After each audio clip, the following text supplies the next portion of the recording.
So I've got my wellies on because I thought I'd have a quick sit on the moaning bench and tell you a little story. Something that happened today. So I've got a situation. I have to yawn 1 second.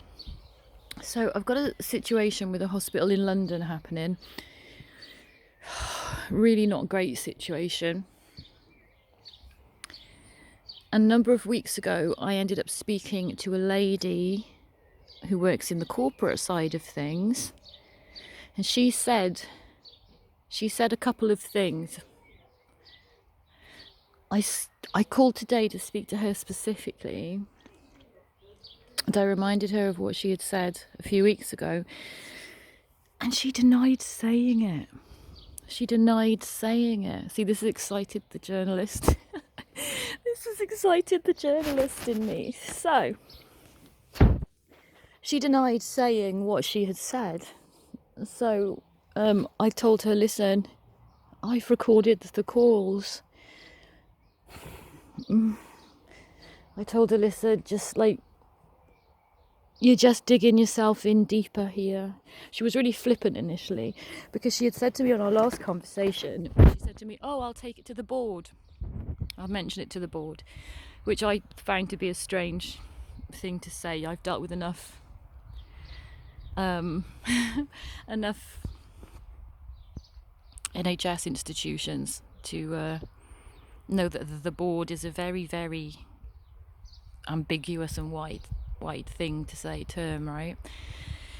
But when she said it, I thought, oh, okay, that's weird. But I didn't say much. I didn't say anything to her at the time because I had just recorded it.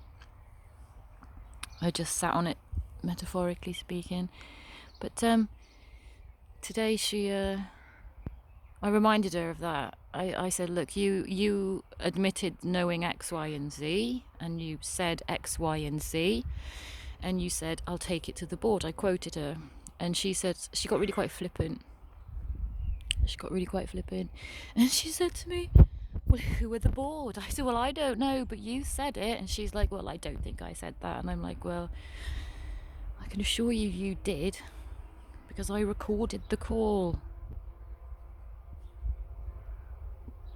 There are reasons I record calls. There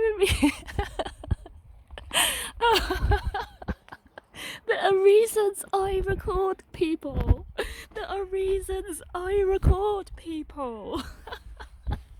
Oh my god. Anyway, the point of this moan is you have this hospital in London that the GMC, the ICO, even themselves have admitted they're not acting legally, right? And then when I spoke to them today, someone in their corporate side denied saying something that they had said to me. And if I hadn't have recorded her saying that, then I wouldn't be able to prove that she said it. But what's also problematic for them in this circumstance is the fact that the first conversation I had with her, she said, and I'll quote, I'll report it to the board, knowing that the board means nothing. That term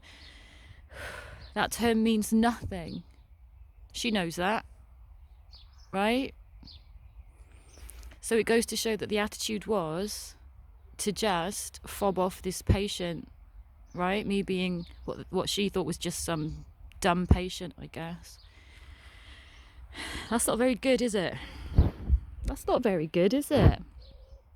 they're going to get patient services to call me back. They're going to get... Really? You're going to get... Oh, poor old Michael. Poor old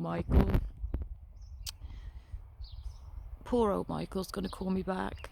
Oh dear. Dearie me. So the first time I spoke to this woman, she tried to just fob me off, right, with talk of the board. The second time I spoke to this woman today, she denied saying what she'd previously said. That's a really bad attitude to have in healthcare. But the journalist in me is loving it. The journalist in me is loving this. The patient in me is not loving this. The patient in me is struggling with this. The journalist in me is loving this. But what can I say? It's not the only example I have of someone in corporate trying, basically lying to try and get a patient to go away. Be getting that online soon too. Oh man, I've got so much damning evidence for NHS England and NHS Wales. So much. Anyway, that's it. Moan over.